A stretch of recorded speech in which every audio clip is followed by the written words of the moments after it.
तो आज हम एक ऐसे रत्न पर बात कर रहे हैं जो मतलब अपनी खूबसूरती और थोड़े रहस्य के लिए जाना जाता है, चंद्रकांत मणि, जिसे मूनस्टोन भी कहते हैं। जी हमारे पास इससे जुड़ी कुछ काफी रोचक जानकारी है और हम कोशिश करेंगे इसके महत्व को समझने की। बिल्कुल। इसकी सबसे खास बात है वो एड्यूलर सेंस, है ना। वो एक जादुई सी चमक जो पत्थर के अंदर से दिखती है। हाँ, जैसे जैसे सतह के ठीक नीचे कोई रोशनी तैर रही हो, चांदनी जैसी। हाँ हाँ बिल्कुल। तो चलिए इसी पर थोड़ी गहराई से बात करते हैं। जरूर।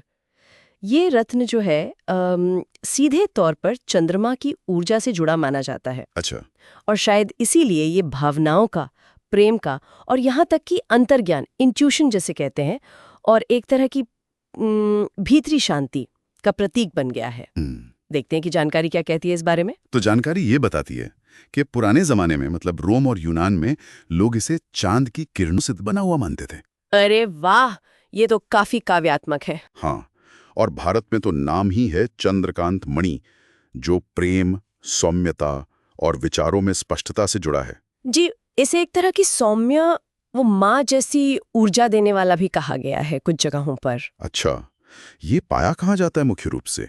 ये देखिए, मुख्य रूप से तो भारत में मिलता है, श्रीलंका में। हाँ, सुना है श्रीलंका वाला बेस्ट होता है। हाँ, ऐसा कहते हैं कि सबसे बेहतरीन क्वालिटी वाला मूनस्टोन श्रीलंका का होता है। हाँ। फिर म्यांमार है, मेडागास्कर है। अच्छा। थोड़ी मात्रा में तंजानिया और ऑस्ट्रिया जैसी जगहों पर भी मिलता है। ओके, अब आते हैं उस पहलू पर जिसमें बहुत लोगों की दिलचस्पी होती है, ज्योतिष। जी हाँ, तो ज्योतिष में इसे चंद्रमा ग्रह का रत्न मानते हैं। बिल्कुल। और खास तौर पर कर्क राशि और वृषभ राशि वालों के लिए इसे फायदेमंद बताया जाता है। फायदे क्या क्या गिनाए जाते हैं इसके?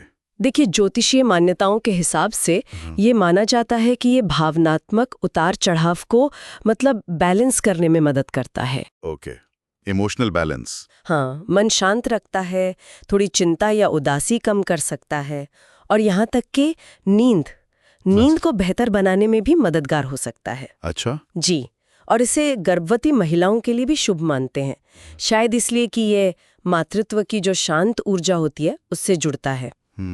और हाँ, प्रेम संबंधों में मिठास लाने और जैसे ध्यान वगैरह करते हैं तो उसमें फोकस, एकाग्रता बढ़ाने वाला भी बताया गया है। ये तो हुई ज्योतिष की बात।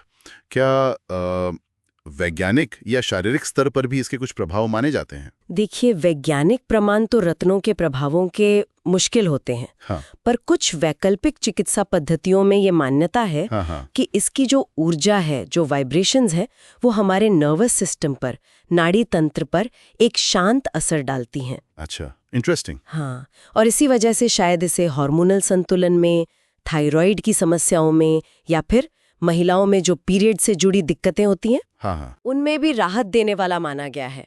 एक तरह से कहें तो नेचुरल इमोशनल हीलर जैसा। वाह, मतलब ज्योतिष से लेकर शारीरिक प्रभाव तक हर पहलू कहीं ना कहीं भावना और शांति से ही जुड़ रहा है। बिल्कुल। और आध्यात्मिक तौर पर स्पिरिचुअली इसका क्या महत्व है? आध्यात्मिक रूप से इसे 2 मुख्य चक्रों से जोड़ा जाता है।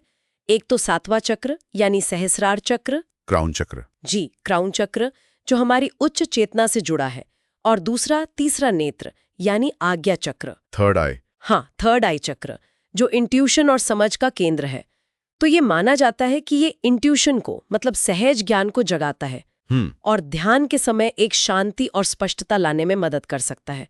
करुणा और सेल्फ एक्सेप्टेंस यानी खुद को स्वीकार करने की भावना को भी बढ़ावा देता है, ऐसा मानते हैं। अच्छा, अगर कोई इसे पहनना चाहे तो कोई खास तरीका है? मतलब कैसे पहने, कब पहने? हाँ, इसके लिए भी कुछ सुझाव दिए जाते हैं।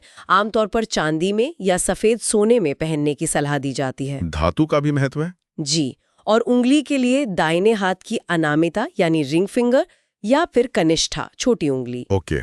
दिन सोमवार का शुभ माना गया है क्योंकि वो चंद्रमा का दिन है। सही बात है। और पहनने से पहले एक विधि बताई जाती है, ओम चम चंद्राय नमः मंत्र का 108 बार जाप करना। अच्छा, मंत्र जाप भी? हाँ, और कुछ लोग ये भी कहते हैं कि पहनने से एक रात पहले इसे गंगाजल और दूध में, हो सके तो चांदी के बर्तन में रखना चाहिए, शुद्धिकरण के लिए शायद।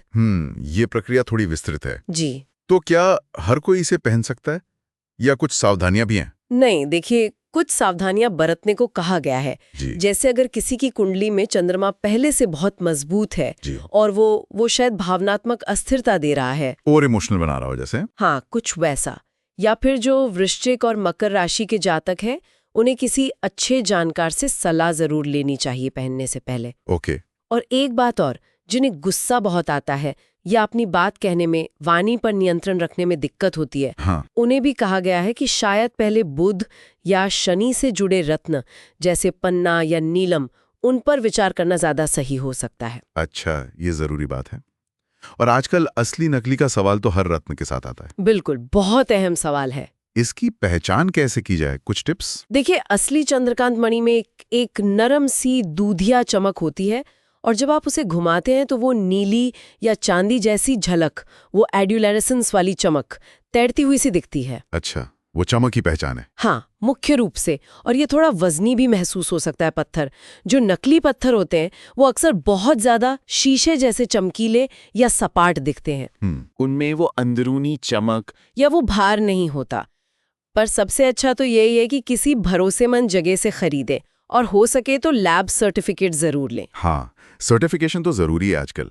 मैंने ये भी सुना है कि कुछ लोग इसे पहनने के अलावा जैसे तकिए के नीचे रखकर सोते हैं। हाँ, ऐसी मान्यताएं भी हैं कि तकिए के नीचे रखने से सपनों में स्पष्टता आती है, या ध्यान करते समय इसे माथे पर या हृदय चक्र पर रखने से शांति मिलती है। ये सब इसकी ऊर्जा से जुड़े प्रयोग हो सकते हैं। तो कुल मिलाकर इस पूरी चर्चा से ये समझ आ रहा है कि चंद्रकांत मणि सिर्फ एक खूबसूरत पत्थर नहीं है। नहीं, बिल्कुल नहीं। बल्कि ये भावनाओं के संतुलन, भीतरी शांति और वो जो आपने कहा इंट्यूशन, सहज ज्ञान, उससे गहराई से जुड़ा हुआ है। बिल्कुल सही। ये सौंदर्य तो है ही, पर उसके साथ साथ ये मन और आत्मा को एक तरह का सुकून, एक संतुलन देने वाला माना जाता है। एक जरूरी बात जो शायद हमें कहनी चाहिए कि रत्न कोई जादू की छड़ी नहीं होते, है ना? हाँ, ये बहुत जरूरी है समझना। इन्हें ऊर्जा का सहायक या कह लीजिए वाहक माना जाता है। मतलब इनका असर पहनने वाले की अपनी भावना, उसके विश्वास पर भी निर्भर करता है। बिल्कुल।